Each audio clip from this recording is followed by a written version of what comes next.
and position the global Indian diaspora as a force for good, and to build bridges among diaspora leaders and leaders resident in India, many of whom you'll see on the call today.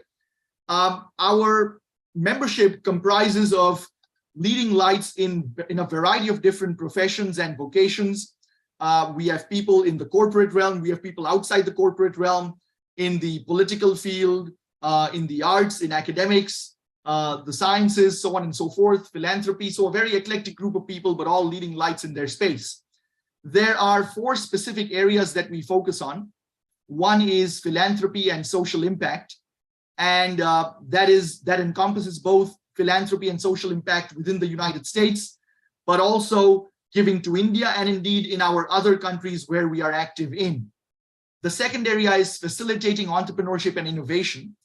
We view entrepreneurship as a means of job creation, as a means of solving societal problems.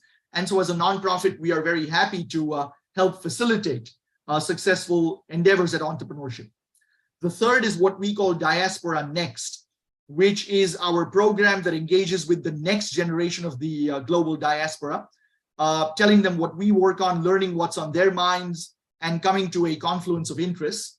And the last is our Global Connect program, which is, in addition to the United States and India, which are the 2 countries in which we have offices, we are active in our work on a global basis, including in Canada, in the UK, Israel, the UAE, Singapore, Australia, and several other countries as well, from where we are making, strong connections and receiving a lot of inbound inquiries about our work. So that, in a nutshell, is really about Indiaspora. Let me now talk about the event. So, like I said, this is our first book talk in 2023, and I'm delighted to welcome you to it. The book that we are going to be discussing is entitled Tata's Leadership Experiment: The Story of the Tata Administrative Service. Now, the Tata Group of companies is well known worldwide, but what is a bit lesser known is an experiment of the Tatas which was started in the mid-1950s, and it was called TAS, or the Tata Administrative Service. It was modeled after the IAS, or the Indian Administrative Service, and it was an ambitious leadership development program to build an exclusive management cadre for the Tata Group. This book has been written by 3 former TAS officers, Bharat Wakhlu, Mukund, Rajan, and Sonu, Bhasin, and you'll meet all of them today. It tells the fascinating story of this program. It's my pleasure to introduce them and then introduce our esteemed moderator as well, Vanitha Narayanan. So Dr. Mukund Rajan chairs a pioneering investment firm focused on catalyzing environment, social, and governance, that is ESG improvements. Previously, he had, in a 23-year career with India's largest corporate house, the Tatas, he served as the group's first brand custodian, chief ethics officer, chairman of the Tata Global Sustainability Council, and member of the Group Executive Council. Sonu Bhasin, one of the other co-authors, is one of the early women professionals in the corporate world. She has led various businesses in senior leadership positions during her career, including when she was part of the TAS. ING Bearings, Axis Bank, Yes Bank, and Tata Capital Limited are other companies in which she has served in senior roles. Sonu Bhasin is an independent director on the boards of well-known companies, reputed domestic and multinational companies. Bharat Wakhlu is a thought leader, a futurist, and a leadership coach. He's a keynote speaker and the best-selling author of 4 books covering performance, excellence, personal growth, ethics, and governance, and a novel. And he has 3 decades of global corporate experience within the Tata Group and with the Sikorsky Aircraft Corporation. He offers a slew of unique capabilities to help leaders across diverse organizations deliver lasting and wholesome value. And last but certainly not least, allow me to introduce Vanitha Narayanan, our member, Indiaspora's member in Plano, Texas, a suburb of Dallas. She is a senior global executive and a board leader with a successful track record spanning 3 decades in technology and telecommunications.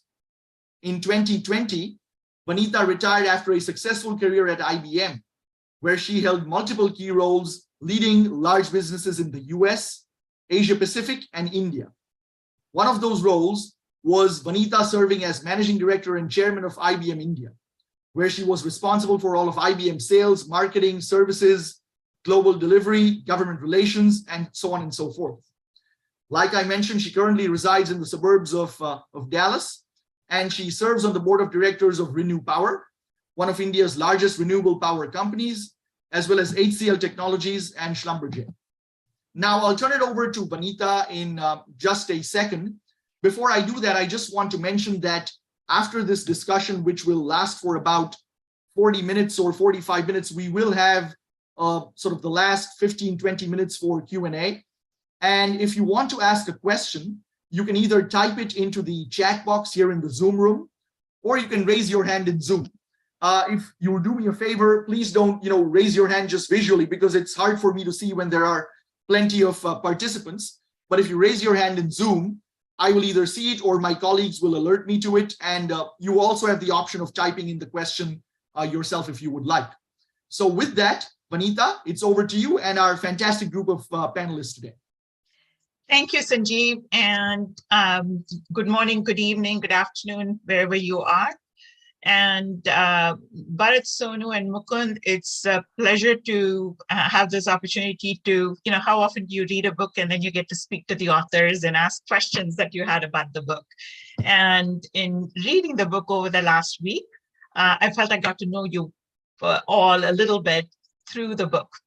And for anybody that has either worked in India, or even interacted with Indian companies, it's hard not to know the Tata Group. It's clearly the preeminent Indian conglomerate. But I think that Tata Administrative Services is not as well known. And I know I spent a decade in India, and to be honest with you, I didn't know that there was something called the Tata Administrative Services, having grown up in India and then having spent a decade in India. So three of you clearly have very busy lives today in your post-Tata world.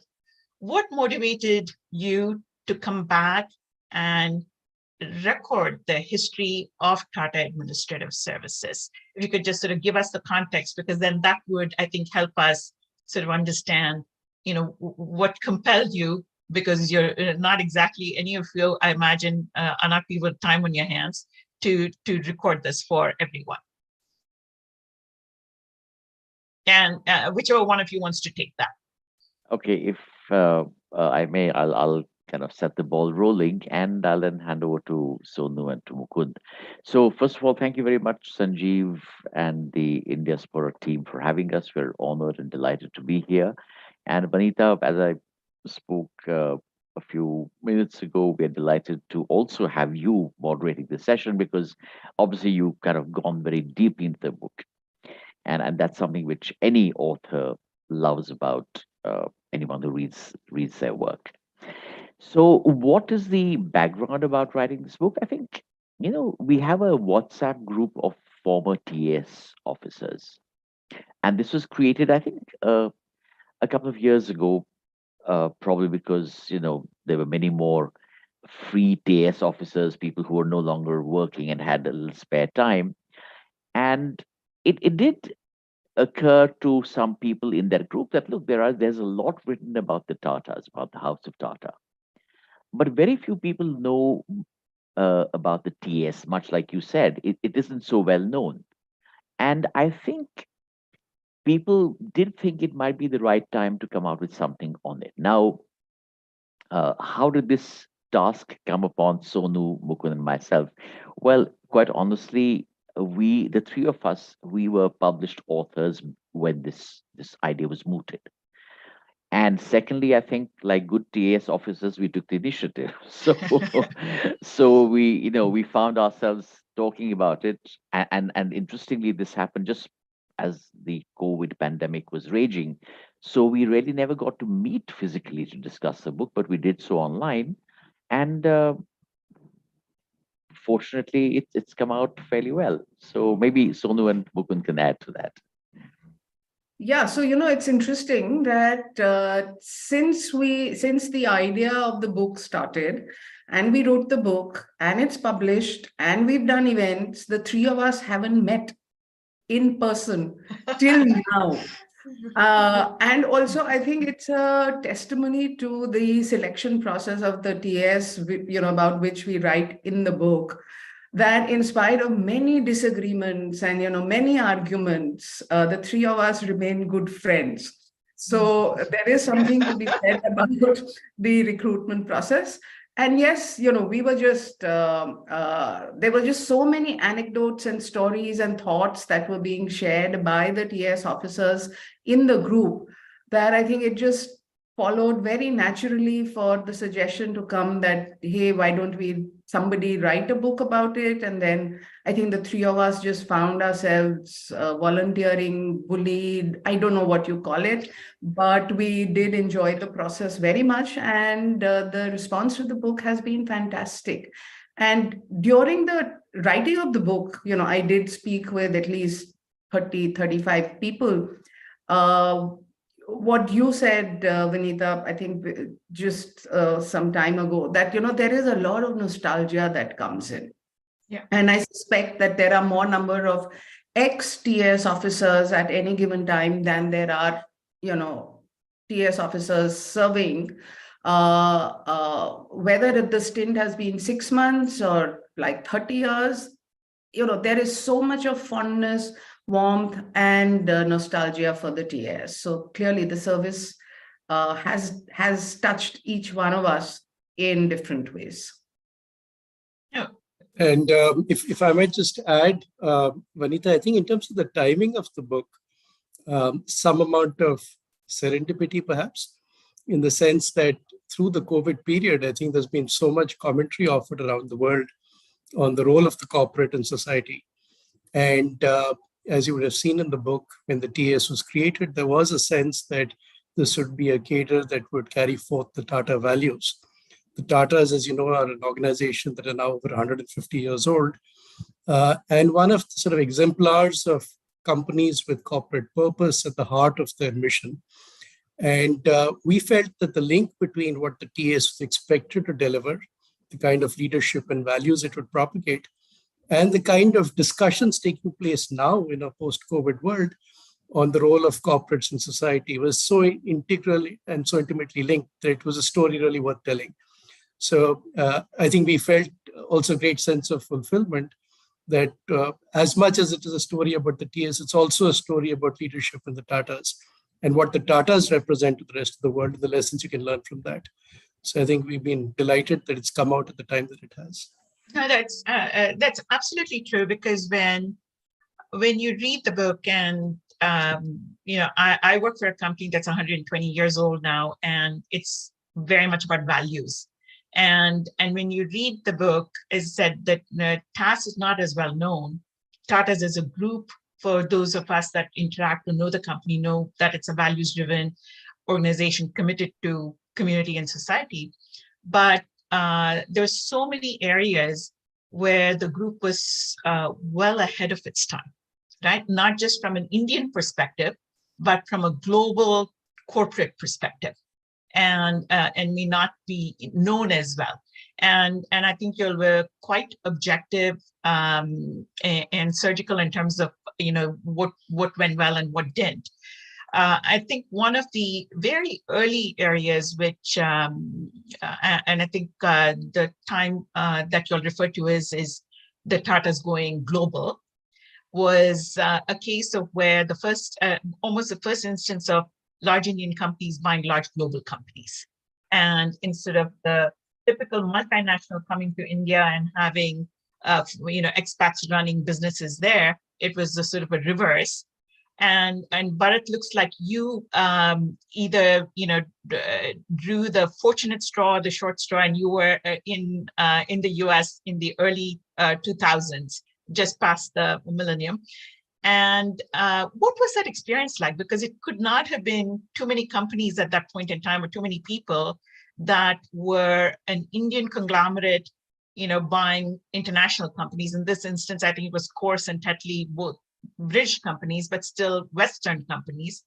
How was it? And more importantly, I think, given that a lot of Indians on the diaspora today, both on stateside as well as in other parts, are in fact involved in these sorts of transactions. any sort of lessons learned, through that period? This is a very, very interesting question, because the globalization of the Tata Group actually uh, became kind of very visible with the acquisition of the Tetley Tea Company. And that was really a huge kind of a watershed as far as the Tata Group was concerned. And even for India, it was a significant milestone for the corporate sector, because very rarely had an Indian company, an Indian multinational, ventured to acquire something that was a global brand, had properties in Africa, in Asia, and which was really a very, very well-known brand in Europe, and to some extent in the US as well.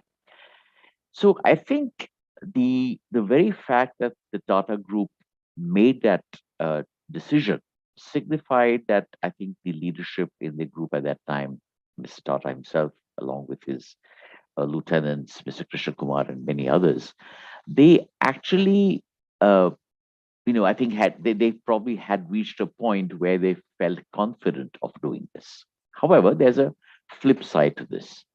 When Tetley was acquired, it was largely a European company. And the executives, to my mind, and because I very soon after this, I was posted as president of Tata Inc. in New York, I could get to see this. The executives in Tetley, especially the Caucasian executives in Tetley, there was a subtle pushback that, look, we'll continue doing what we've always done. And yes, we may be owned by Tata, but we'll still do what we have been doing all along. Now, the Tata Group, being the Tata Group, and being very, very gentle and not kind of wielding a machete to get the returns from such an acquisition very quickly, was also very gentle about it. But that delayed the process of really getting the returns that the Tatas could have gained. So it is a very, very different kind of acquisition. It wasn't as if Tata was barging in and disrupting everything. No. And I think all three of us, we realize that there is merit in that approach, because you otherwise create a huge wall of resistance, which the Tatas encountered, but which was gradually demolished over time. But a few years later, the Chorus acquisition happened, and of course then the Jaguar Land Rover acquisition. But in the Chorus acquisition, there were assets in the US as well. And as president of Tata Inc., I made sure that acquisition happened a little bit more rapidly, because I had learned from the Tetley experience that it's okay to go slow, but there is merit. There are expectations of your shareholders to get value, and you cannot keep on having multiple assets or resources all over the place when you can consolidate, and which really is the argument for consolidation or acquisition in the first place. So, but what's the key learning really from the Tata perspective was that, look, it's good to give space, but you have to get the benefits of the acquisition quickly, which didn't happen in the Tetley case. It took longer, but progressively, and as Tata's acquired many more companies thereafter, there was a distinct change in the speed and the momentum with which the consolidation happened. So be a little patiently impatient in Exactly. today's world. That's right. So, and yeah, I'm going to go, Mukund, to you, even though it's later in the book, because I have a feeling that what I wanted to talk to Sonu about is going to consume a lot of space and time. And, you're known for both your publications in ESG and the work you've done. And you sort of led that charge for the Tata Group, and both the brand building as well as the sustainability work, and that was, again, sort of leading edge in terms of, at least from an India perspective, not many companies that put that kind of thought and time into it. But what I really wanted to sort of ask you about is, through the discussion, you served as, the executive assistant to Mr. Ratan Tata for over a decade. And looks like you were one of the few people that stayed in the Tata Sons office in leadership when Cyrus Mistry took over. For any of us that were in India in that period, it was, sort of daily news in terms of real and imagined, sort of Bollywood style politics that was consumed, the nation. And then the ousting of Cyrus and Ratan Tata coming back, and you stayed through that. And when I read the book, I think what sort of struck me was, and I'm sure you had a lot to contribute to that part of the book, was the respect with which and admiration for both Ratan's legacy and Cyrus's legacy. And it wasn't one or the other. There was, some acknowledgement. And typically, when CEOs take over the business, they want to bring their people in. Or when we expect that somebody took over that we didn't expect, senior leaders are impatient to leave. And I was struck by the fact that you successfully sort of transitioned through not just leadership changes, but it was fairly public and probably not an easy time. So can you share some of the sort of your personal as well as some maybe leadership learnings? Because I think that would serve a lot of us well, again, to be somewhat patient through those sorts of changes. Sure, Vanita. So let me first talk about the two individuals, because I did feel then, and I feel even today, despite all that transpired in the last several years, and as you're aware, Cyrus, in fact, had a tragic passing last year in a car accident.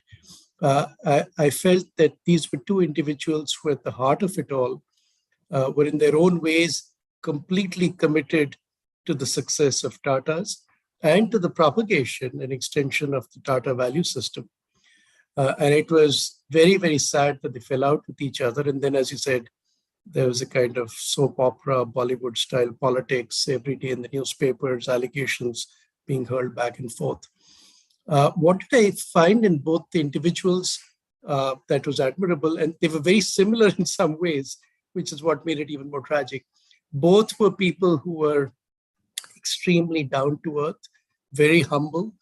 They were not people who had to, it was not in their nature to be arrogant. They didn't have to show off their leadership. People just gravitated to them because of their gravitas and their clear passion for doing the right thing. And I think both of them were individuals who had a great interest in technology. When you're running a group as diverse as the Tatas with multiple lines of business, you have to have a curiosity about the world, a curiosity about what are the latest trends that are shifting the pace of momentum in different industries. We need to have that excitement about everything from chemicals to the manufacture of salt to what's happening in the IT industry. Both of them had that. In Ratan Tata's case, he was a pilot. He had interest in technology that can save lives. Similarly, Cyrus was passionate about cars. So I think they combined a whole set of interests and experience that made them very well suited to running a group as large as diverse as Tata's. And the fact that they fell out with each other, as I said, was quite tragic. Now, I was very fortunate, and I think I would owe some of this to the TAS label, that I was kept on in the group when Cyrus was asked to go. I was part of his leadership council, the group executive council. Now, the fact that it worked with Ratan Tata, I assume had something to do with my being retained. Otherwise, it would have been very easy to ask me to go with several of the other lateral entrants to the group who had been asked to go when Cyrus was asked to leave. And I think the fact that they were asked to go was actually very poor corporate governance, because my three colleagues who were asked to exit the group had fantastic ratings in their assessments. And they were serving the system, they were serving the group. They were not there as sort of people who were aligned only with one individual. They were supposedly there to serve the Tata Group. And I think each of them, when asked, would have wanted to continue to do that. In my case, the question never came. I was retained and I continued for several more years in the Tatas.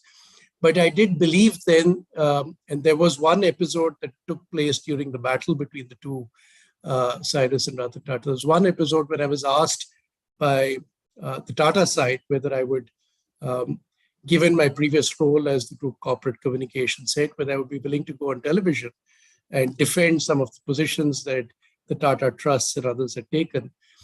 I said I would do that, providing I was made privy to all the understanding of what was actually at stake and why the Tatas were taking the position they were. That was the last conversation they had with me. After that, neither was the information shared, nor was I pushed to. In fairness, I was not pushed to do something that I didn't believe in. And I felt that, your duty is to the organization, it is not to the individuals. And that's really what attracted one to the TS in the first place, the fact that it stood for certain values and for a way in which you conduct yourself in the corporate world. And much as I was sad about the fact that Ratan Tata and Cyrus were fighting, my commitment was to the Tatas and the idea of the Tatas, the institution of the Tatas, not to Mr. A or Mr. B. And in some ways, I think that episode also made it easy for me to leave the group a couple of years after that episode, because I felt I'd done whatever I could. I didn't see any further growth for myself in the Tatas. I'd done all the stuff I'd aspired to. And instead, I saw this whole space of ESG, corporate governance, sustainability, all the good stuff that I'd learned from the Tatas opening up in India in a big way. And that made the exit for myself also much easier. So there are these difficult times, but I think you need to stay true to yourself in terms of what you believe in, and not take the easy route of, aligning yourself with an individual. I think it's much better and good for your conscience and good for your sense of well-being if you align yourself with values rather than people. And I think that that sort of really struck a chord with me, because when you spend many decades in an organization, to stay true to the organization and the mission versus loyalty to individual serves you better, and sort of hold on to the idea and not the person. And I think that's for many folks, especially if you're bigger than life leaders, it's sort of an idea worth reinforcing for ourselves. And quite right. And in fact, Vanitha, in the book, you would have seen some of the references also to people we used to describe as the satraps, yes, larger than life figures in the Tatas through the decades. People like Rusi Modi, Darbari Seth, Ajit Kerkar, who built huge businesses. And sadly, quite often the same was true of some of the people around them. When the individual left, those teams also tended to move. And that's a sad reality in India, unfortunately. Yeah.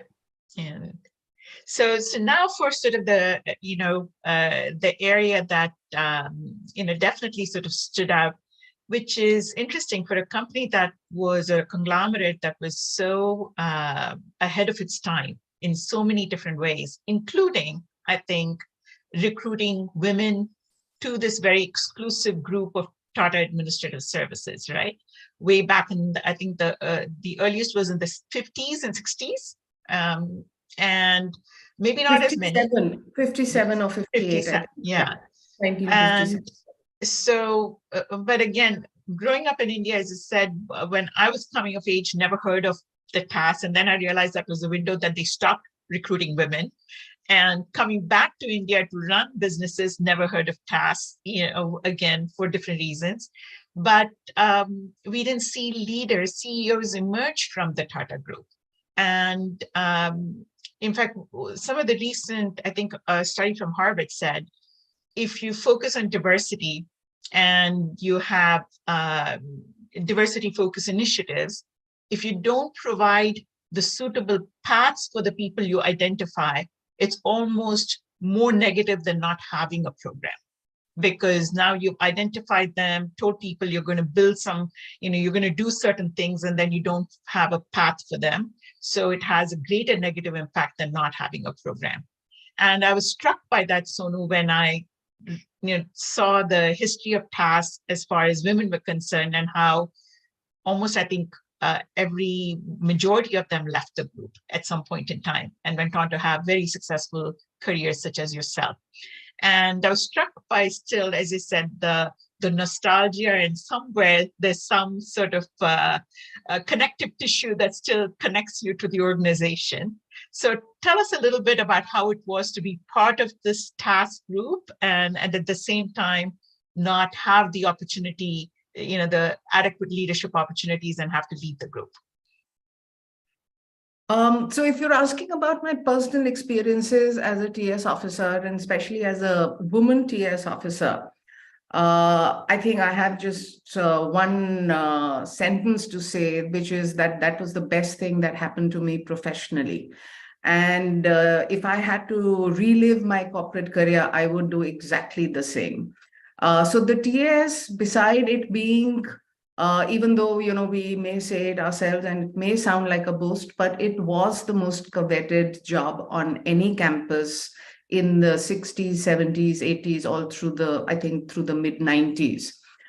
So those of us who were fortunate enough to be part of the TAS, I think considered ourselves lucky, fortunate. And while we didn't realize it at that time, but it also gave us the opportunity to learn so much from leaders, because one thing that the TAS ensured was proximity and easy access to leaders who, the world only read about. So, for example, I think Mukund spent years working very closely with R&D, with Mr. Tata. I think Bharat worked very closely.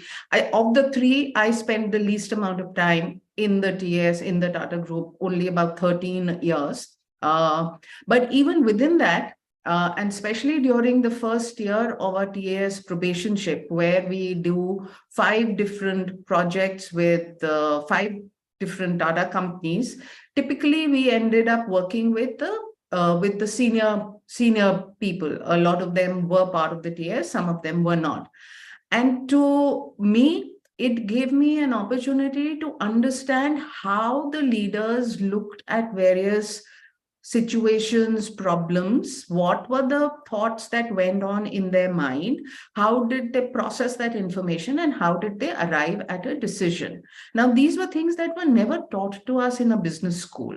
But to see actual people, taking decisions, and more importantly, for me personally, the reasons why they took various decisions, I think was the greatest learning.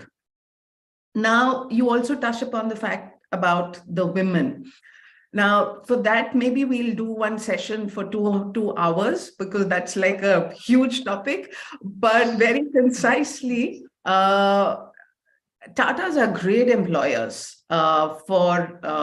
especially for women. And if there is one group that could have been the ideal place for women executives to survive and to lead, I think the Tata Group is the ideal group. And that is why it is very sad. I mean, for me, it is, it just, I just have a deep feeling of regret at the opportunity lost. And this is not because, the powers to be in the Tata Group get up every morning and say, no, we really don't want women to succeed. I think they do. But it perplexes me as to why there is no more concerted effort executed on the ground. So, while there is enough effort to make the right noises, but on the ground to follow it up, if I knew the reason, I would have articulated it in the book. I spoke to many women, but I don't think that we quite understand why there are so few. There is, in all the countries, in all the 100+ companies, there is not a single woman managing director, CEO, of a medium to large size company. I don't even know if there's a woman MD, CEO of a small Tata company. And it's the ideal place, because the typical things that are thrown at women, that their husbands will get transferred and therefore they have to leave, they'll have children and therefore they will go and leave. Now the TAS, so I said the Tata Group was ideal, and within the Tata Group, the TAS was ideal, because in TAS, we were not expected to work only in one Tata company. We were expected to move across functions, across geographies, across companies. And if, for example, somebody's husband did move, the Tata was a large enough group for the woman The TS spouse. officer I to think you also all had find. one couple. I think you'll mention one couple that was a task Yeah, couple. Yeah. I don't know. I mean, among the junior ones, I don't know, but I think among our lot, one couple that we did talk about, and I think there was another couple, Sabina and Ashish. I think they are also in the US. So one is that this transfer thing gets taken care of, and second, about women having children and then coming back. The TS cadre actually protects your seniority when you go on maternity leave. And I, for one, am the recipient of that huge benefit, because I left when I went for my maternity leave. I was a manager in one Tata company. When I came back a year and a half later, I was a deputy general manager in another company. And I think, to me, that was the point that kind of propelled me further into the career. Now, if I had come back and found myself a year and a half or 2 years behind in seniority from my male colleagues, possibly I would have also stepped off the corporate ladder. I mean, I didn't want to be behind because I took 2 years off. So it's just the ideal nurturing ground, but it hasn't happened. A couple of things, I guess, as an outsider reading it, two things sort of stood out for me. One is, again, the group's focus on quality and how the programs around quality were executed with such rigor, measurements, comparing against global best, not just India, but global best practices. And, almost sort of the Malcolm Baldrige Awards sort of, focus on. So while diversity was sort of, and especially diversity with women, was sort of put out there, it wasn't necessarily executed with the same maniacal focus of, if it's important, measure it, and it didn't seem to be there. And the other thing that struck me is, and this is something that I know I had to consciously stop sometimes when I found my leaders doing, is being good to your women employees is not being paternalistic. You need to, yes, there are certain very regular things like having a baby, which is different. A woman has to sort of take that time off, but you don't have to then give them an easy job coming back and take her out of the line function, because that will derail her confidence more than anything else, right? So sometimes with the intention of being good, you actually derail some of the women's sort of confidence and path. But as you said, that might be. So Bharat and Mukund, do you all have any observations in terms of, and this is not just a task, I think, group. This is something that I think for a lot of companies, and not just Indian companies. Yes, Indian companies do still have a major issue. But you also have a lot of, at one point in time, there were more Indian banking CEOs than any other global banking CEOs. So there are some examples of, if there's, a right sort of incubators you can get. And there were several of us that were leading technology firms at one point in time. But most of those, all of those technology firms were multinationals. But any observations from you for, how to make diversity, and not just gender diversity, but overall diversity? Because I find that a lot of Indian companies, when they come out of India, still have difficulty employing non-Indians, which is equally important. And when I say non-Indians, not of Indian origin. So let me give you my perspectives on this. So first of all, I think to substantiate or to add to what Sonu said, I think that the Tata Group overall, and you have got to appreciate that the Tatas actually comprise about 80 plus companies, large and small, which on their own also recruit people. So it's not as if there are few women, but there are few women at the upper echelons. And I think Correct. that is the grouse that we all have, because the Tatas and the TAS could have been an extremely potent pipeline for senior leadership talent, for women to quickly, reach the top echelons and to actually head companies, which to my mind is definitely a lost opportunity. Now, why did it happen? Within the companies that women are recruited to, the work and the job specifications and so on, define their career path. But in the TAS, I think the only reason that women executives and women leadership wasn't promoted adequately was precisely the reason that the TAS did not deliver on the results that it could have, which is inadequate attention. Mhm. I personally feel that the lack of attention at the senior leadership level to the TS, which we talk about in the book, is one of the reasons why you know the women in the TS did not quickly rise to higher positions, and not merely because they'd be given a leg up, but because they were actually very, very capable people.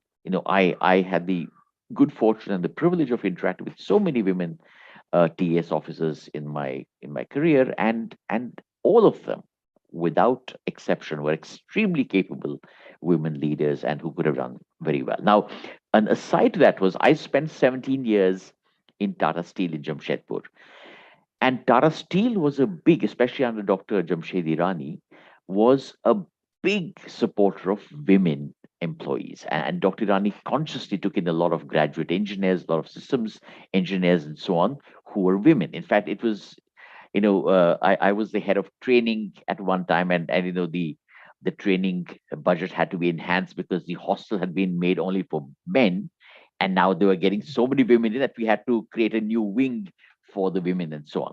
So people, leaders like Dr. Irani, even Mr. Modi to some extent, but not as much. Dr. Irani definitely promoted more women executives, but they, again, the kind of positions that they got Yeah. into were kind of very, very functional and localized and so on. So I think that was one little thing. But on the side, I took under my wing about 4 to 5 women leaders or women executives in Tata Steel.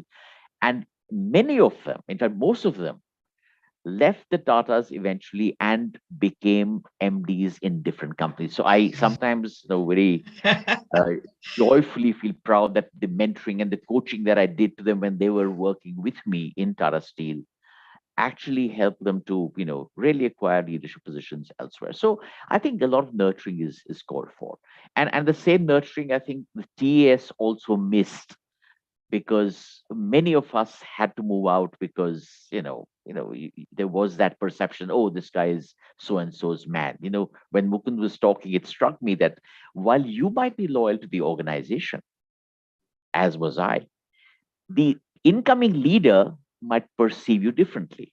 Correct. Many of the people who actually left, many of the TAS executives who left with the satraps, who were formidable leaders in their own right, they left because the moment the new incumbent into the satrap's old position came in, these people were looked at differently. So those people, we can't fault those people for having worked very diligently with some great leaders, but the perception of the incumbent leader towards them would often determine whether they stayed on or not. So I think Absolutely. it's a two-way street. It isn't as if Absolutely. you have to be loyal. Of course, we all are loyal, but sometimes the perceptions can also change.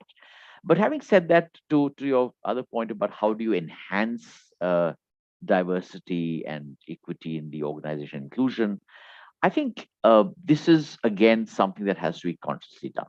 Now, as the president of Tata Inc. in the US in New York, we started off with a small team, but when I left about 6.5 years later, we had one Turkish employee, three Americans, 4 Americans, 2 Indians, and I was an expat, which means I had come in from India. So it was a fairly diverse group, and the good news is that many of these people still continue to be with the larger Tata, group, the Steel Group now, as a result of the acquisition, of course. Yeah.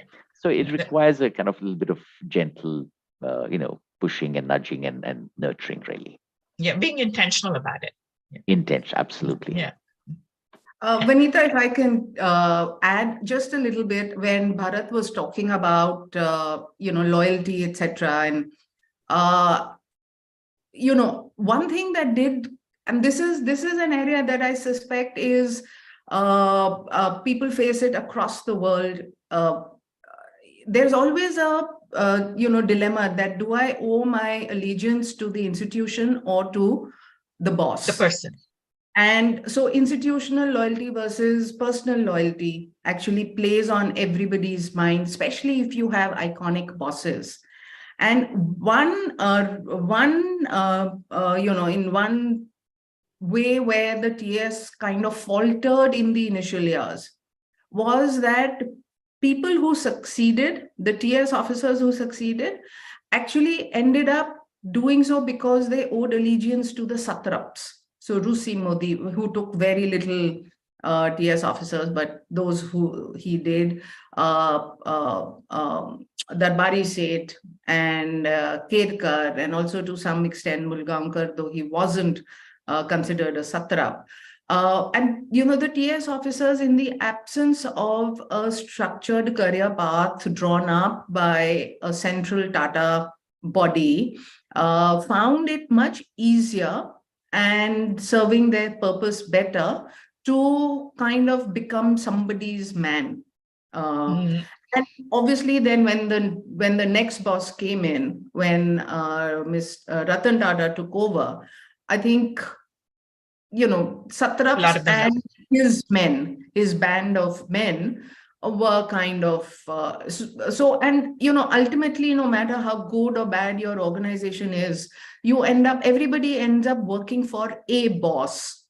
And that's why people say that you don't leave an institution, you don't leave because of money, you leave because of a bad boss. So there is always that dilemma between institutional loyalty versus personal loyalty. And in the TS, we actually lived it. I think we have a lot of questions coming in, but one of the things, maybe Mukund, you want to address this before we go. I think the questions about exactly what is TAS. I know sort of rushed through it, but what is quote unquote a TAS, the quality or the principles, or maybe if you could very briefly sort of expand upon that. And I think that might give the other questions, maybe answer some of the questions. Sure. So I think people can read the book to get a much deeper insight into what the TS is meant to do. But really, in some, this was meant to be. in some, this was meant to be a general management cadre that would provide leadership for the Tata Group across decades. And for a group, this was created in the mid-1950s. For a group as large and diverse as the Tatas, the sense was you needed general managers with the right values orientation who would ensure that the bonds between the Tata companies were sustained. The Tata Group has facilitated its entry into new businesses, but with the same culture, the same corporate purpose. And therefore, there's a big focus in recruitment on making the right selection. And I think the great news is most TS officers, I think, have lived up to the kind of expectations people had from them, whether in terms of leadership they offered within the Tata companies, many of them rising to senior levels, or indeed the ones who left, going on to fantastic careers in other walks of life, everything from public policy to the arts and crafts. So I think in that sense, the TS was a sort of point of attraction for some of the best potential talent that you saw in the Indian management system, because a lot of the intake through the 80s, 90s, and thereafter came from the management schools. But in the early period of the TS, and we make that point in our book, there was a lot of orientation also towards the liberal arts. People like Zexes Desai, who ran Titan very successfully, didn't have management degrees. There were very few management schools in India at the time they were hired.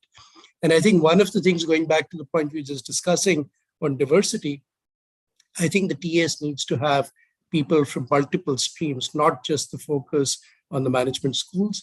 We need to have certainly a lot more overseas nationals, now for a group that is very international. Unfortunately, even today, the TAS is essentially an Indian management construct with recruitments from India, but it needs to be much more welcoming of much more foreign talent. And I think people will test the success of the TAS, certainly in terms of the numbers of people that we hire from different walks of life and from different geographies and their ability to succeed. One last point on diversity, going back to the earlier question, if you take Tata Steel as an example, they've been operating for over 100 years in a part of India that is dominated by tribals. And yet, if you look at the senior leadership of that company, and this is a point that was made in some of the affirmative action discussions that we had within the Tatas, they haven't had really any significant role models emerging from that community. Those are some of the things I think going forward, you have to walk the talk. You will be recognized for the actual role models that you produce. And for women, unfortunately, that 20-year hiatus between the 60s and the 80s when the TA stopped recruiting women meant there weren't that many role models at the senior level that new incoming women could sort of look up to and feel inspired and want to emulate. So I think the TAS has done really well on a lot of the leadership elements, but there are many areas where if it has to survive for the next many decades, it has to change and it has to improve. Thank you. Vanita, just one little point to add to what Mukund said. A lot of WAGs would say the TA stands for Tata's adopted sons because there were so few women. And the idea was that these people are privileged in some way, almost like the family of the Tatas. So Yeah. In a way, it was really about carrying the values of the group and the founder further. No, that's and the values driven. And for those who have not read the book, and if you're short of time, I would say that even if you're going to give the book a quick reading, the last section of the book is where a lot of the learnings. The first two segments of the book gives you a lot of context and history and anecdotes. The last, I would say, 50 or 60 pages of the book distills a lot of the learnings as well for anybody who wants to sort of have a Clark's version of the book. So Sanjeev, I think you had some questions coming through. Yes, we have some questions indeed, and this has been a fascinating conversation. Vanita, Sonu, Bharat, Mukund, thank you so much. What I really feel like doing is sitting down over a cup of tea or drinks with each of you for the next 3 or 4 hours and just delving into your lives at the TAS and your lives in general as you've ascended up the ranks in the corporate realm. Learning about the lessons that you took away from your various points in your career. I think that would be an incredibly fascinating conversation. I jotted down a couple of questions of my own, but I won't get into that. I really want to have our folks in the Zoom room have the opportunity to ask questions. There have been questions and comments coming in on LinkedIn and our social media platforms. And one of my colleagues mentioned a question on the chat, which I think Vanita kind of channeled already as well. But let me start by inviting two of my members. First, I'll invite Mani Venkatraman, and then after that, Raju Reddy has a question as well. So Mani, over to you. Thanks, Sanjeev. It's not a question, actually. It's more an expression of my feeling. I think I've been fortunate to be a TAS officer myself years ago. And to see Sonu, Bharat, and Mukund, who are what I would call our TAS seniors, today on this panel, it just fills me with a sense of pride. After so many years of TAS, right? I mean, just goes to show the impact that TAS has had on me, which continues to shape my perspective today as a leader and as a human being. So I just wanted to say thank you. It's great to see them here.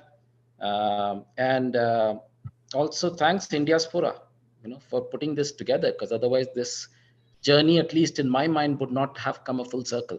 So it's awesome to see all of you. And Sonu, actually, Sabina and Ashish are very much in the US. Lovely. Say my hello to them. I will. And let me also add, Mani did also work with Tata Steel for I think a few months or years.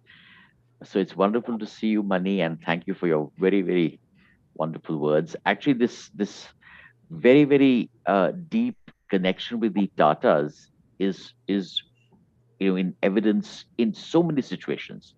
For instance, when I was in the US in New York as president of Tata, I was speaking at a Wall Street event, and without anybody kind of saying anything specific, a bunch of people who had served in some part of the Tata Group came out, and a lot of those people were, people from the IT industry who had worked with either TCS or Tata Steel, because Tata Steel and TCS were the big, recruiters for the IT at one time, and some of them had stayed in Jamshedpur. So extremely warm and heartwarming stories about the Tatas and the years in Jamshedpur or with TCS and Tata Steel. So thank you very much. Really appreciate it. And the three of us, we remain quintessential Tata people as well. I mean, frankly, many people find it difficult to believe that we don't work with the Tatas anymore.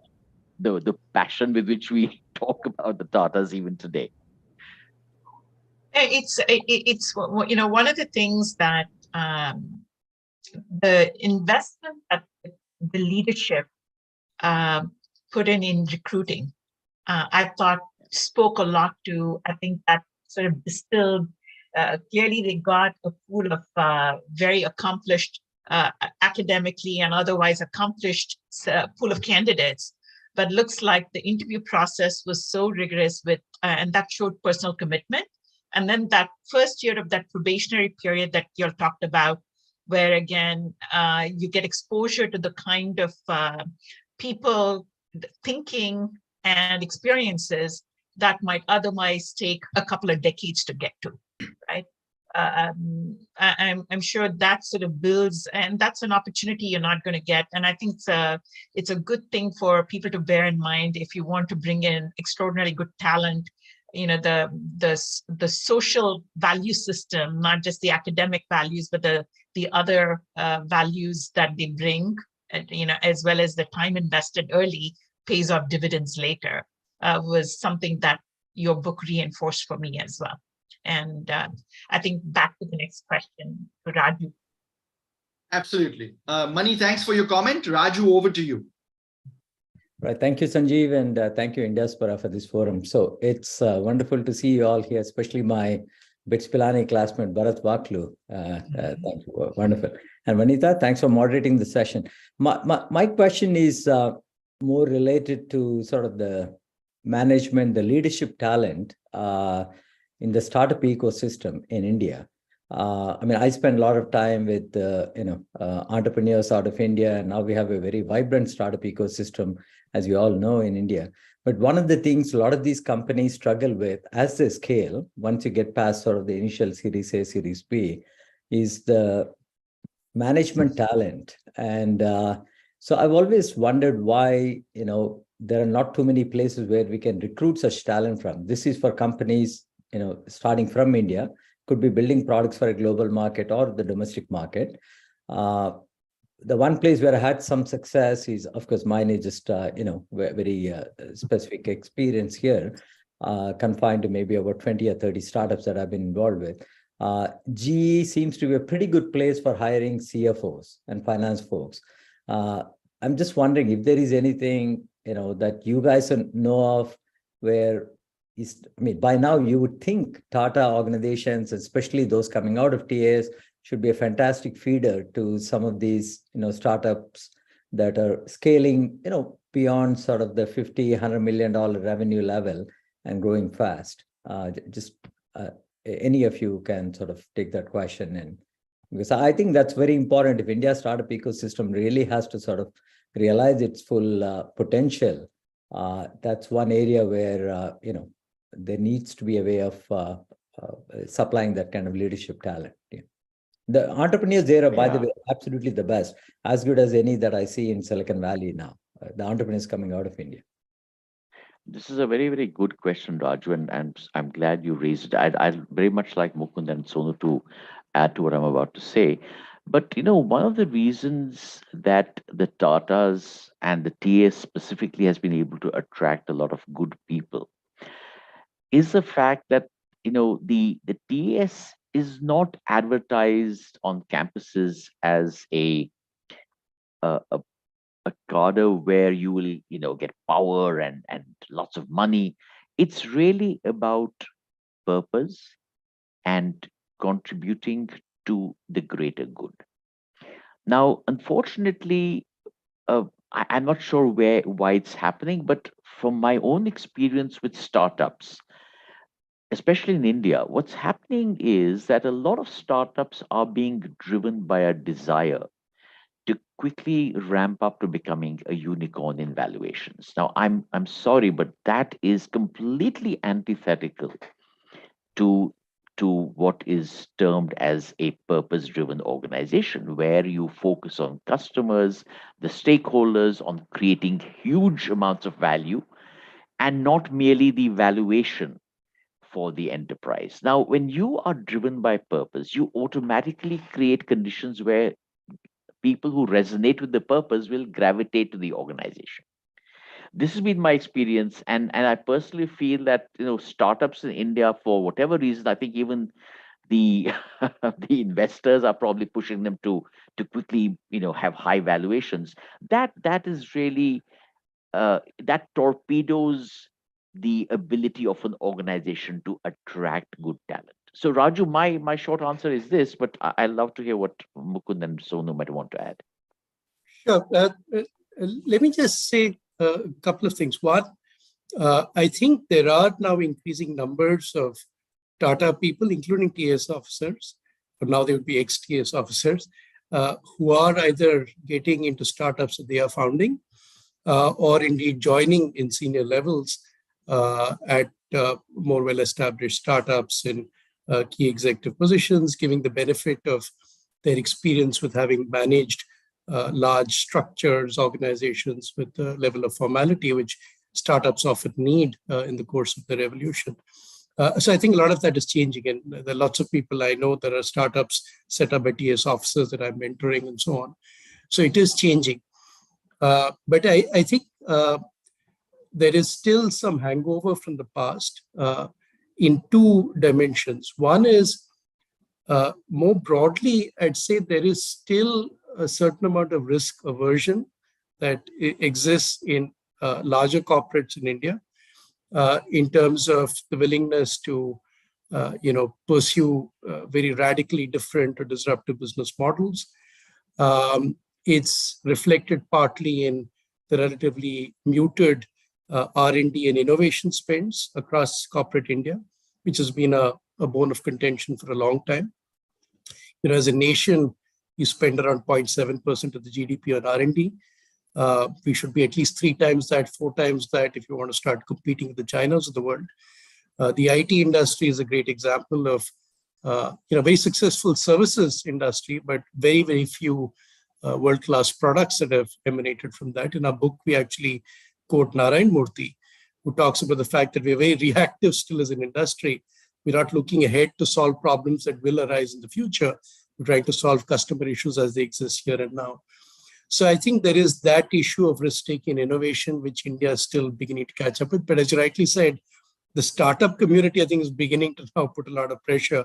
And I think the success of some fairly disruptive business models is now giving more and more young people, particularly, confidence that this is something that you can make a career, you can earn a decent income and living. And therefore, one of the recommendations we make for entities like the TAS in the book is there has to be significant focus in the early years on exposure to some of the latest trends, take people on innovation treks, expose them to what's going on at NASA, at Stanford, on the campuses of Facebook and Google. We need to inspire younger people to think big and to be much more ambitious. And corporates like Tata's have to lead the way in putting at least some significant investment behind some of this new thinking and innovative business models and products.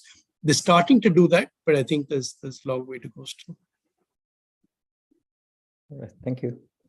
That's great. Sanjeev, you're on mute. Sorry. Thank you, Vanita. The most commonly heard word since March 2020. You're on mute. I'll invite other questions. Really, we have time for one more if someone has a question. But I do want to mention that the book link has been posted in the chat. If someone wants to purchase the book, feel free to click on the link. And also the book link has been posted by my colleagues who are monitoring the fairly large viewership that we have actually of this event on our social media platforms, which are live streaming at the moment. I'll take the prerogative of the event organizer to ask one last question. We are already over time, but I don't think plenty of people have noticed because it's been such a fascinating conversation.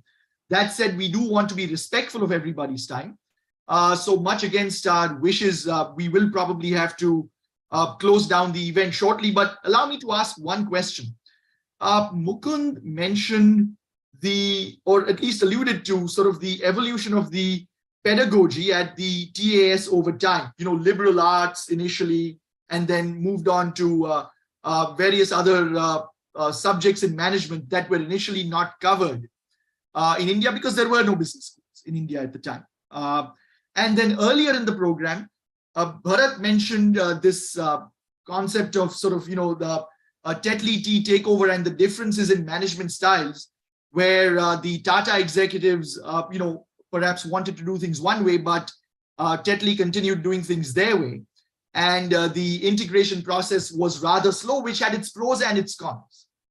Coming off of these concepts, there was one particular question that I had in terms of differences that any of the three of you, Vanita, even you worked in global organizations in India and outside India, so you might have a comment on this as well.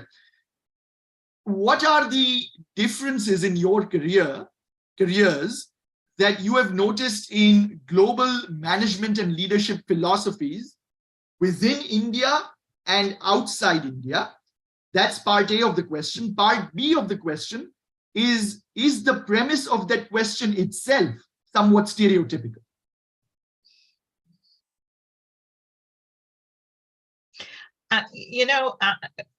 I'll give you an easy one on that one. If I had lived in India, IBM would never have recruited me because I'm a liberal arts major from the 70s, when having a liberal arts major meant that you were, you couldn't get, a seat in any other discipline. And therefore you were, so most companies, especially technology companies, never went to liberal arts schools to recruit. And when I was leading IBM India, I said, why do we not recruit? Because it was all computer science and engineers. So when you look at the kind of people, whereas when you went through sort of leadership and different assessment models in the US back when I was first recruited by IBM, and you went through, most of the CEOs at that point in time were not engineers or computer science, whichever industry. They tended to be more liberal arts majors. So in many ways, what I think something like the TAS did was, irrespective of where they recruited from, they gave them a broader context of learning, and which you might get from a liberal arts kind of learning. So you have whatever the depth is, but it also gave you some breadth and context. And I think that's something that in our Indian system, where children are encouraged to specialize into one area right from their 8th grade or 10th grade or whatever it is, you miss out on developing a more holistic view to problems. And therefore you rush to solve a problem as opposed to setting a context for everybody to contribute. And still a little bit of hierarchical thinking, though the millennials and the Gen Zers are less quote unquote respectful of hierarchy, even in India, than maybe people of my generation were. So just a couple of comments from me. India is becoming more iconoclastic, and that's perhaps a good thing. Yeah. But Vanita, at least for a country like India, in our sort of evolution cycle. But Vanita, I guess, as you mentioned, if you have a hammer, every tool you see is a nail kind of thing. So yes, that's where I think the liberal arts education really broadens you out. But sorry, carry on. Sonu or Bharat or Mukund, anyone? Yeah, actually, I'll just respond to the second part of your question, Sanjeev. After my stint with the Tatas, which was for 3 decades, I worked with Sikorsky Helicopters in Stratford, in Connecticut. And the differences in approach, management approach at the senior levels were very, very clear to me. So the Tatas were patient investors, partly because the Tata Group started in 1868 and had gradually built up value over decades, centuries almost. So there, in fact, even today, there is a certain degree of patience. That doesn't mean that they can't be swift. They are swift, but their approach to money and to resources is definitely more patient, there's a longer term perspective. When I came to Sikorsky, I actually thought I'd spend at least 5 years with them. But within a year of joining Sikorsky, there were already rumblings that United Technologies is contemplating selling Sikorsky. Now, why was that? Because for about a year or two, the finances had gone down, and suddenly there was, a huge amount of commotion. Oh, no, this can't happen. We have a great product. We aren't getting all the value. So there's a degree of impatience that I noticed.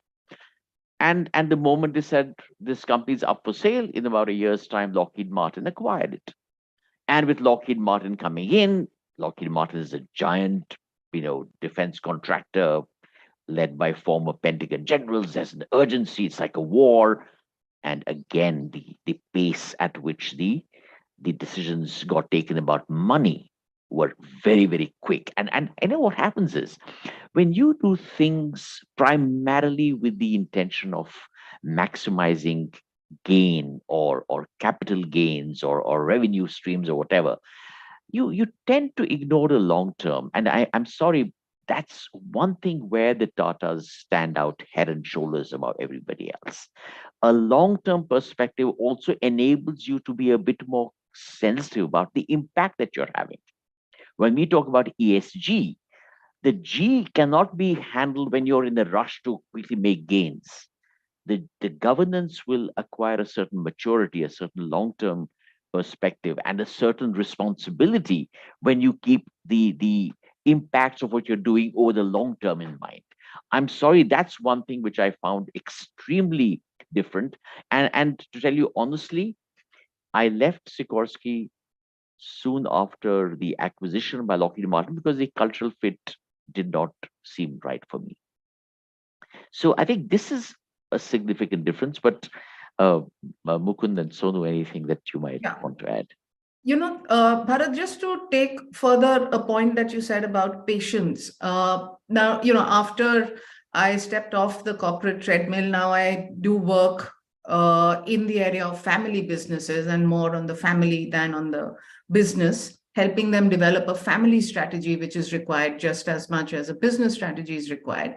Now, one key thing that stands out amongst all family businesses, whether they're in India or in the US or any other part of the world, that they have a much more longer perspective, because for them, long-term means generations.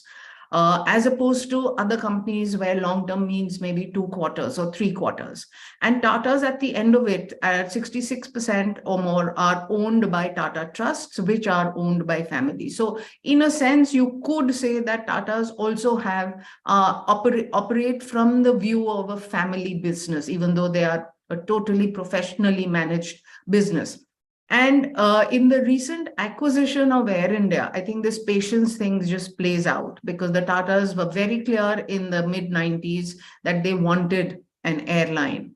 But for a variety of reasons, they couldn't do that.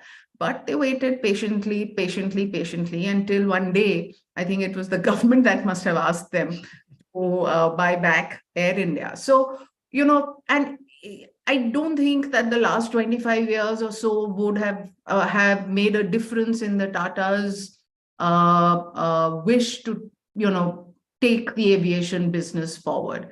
So one difference between the Tatas and the others is this patience bit. And two, and maybe it's not only within the Tatas, but in, say, Indian companies versus multinational companies, is the level of operational freedom. In multinationals, there's always we need to check with the head office. We need to check with the regional office. Now, in an Indian company or a Tata company, you are the head office, you are the regional office. So, while again, as a very, very young manager, I was taking path-breaking decisions, which to my mind seemed path-breaking at that time. My colleagues who were working with multinationals, even if they wanted to change one line in the advertisement, had to go back to the European head office and get approval. So that operational freedom gives you a great sense of power, but it also gives you more responsibility because you realize that there is no one else that you can blame for a decision gone wrong. So you learn to take decisions, knowing fully well that it is your decision. Right. Mukund, anything you have to add to that?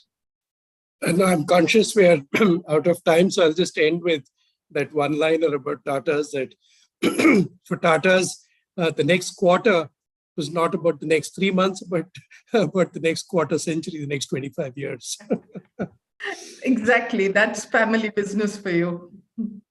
Well said, well said. And somewhere in there is another debate for another session about the benefits of being a publicly listed company versus, a private equity takeover. But we won't get into that. Otherwise, we'll be here for the next hour and a half again. I do know that one of my colleagues, Amita, had a comment to make just as we are closing.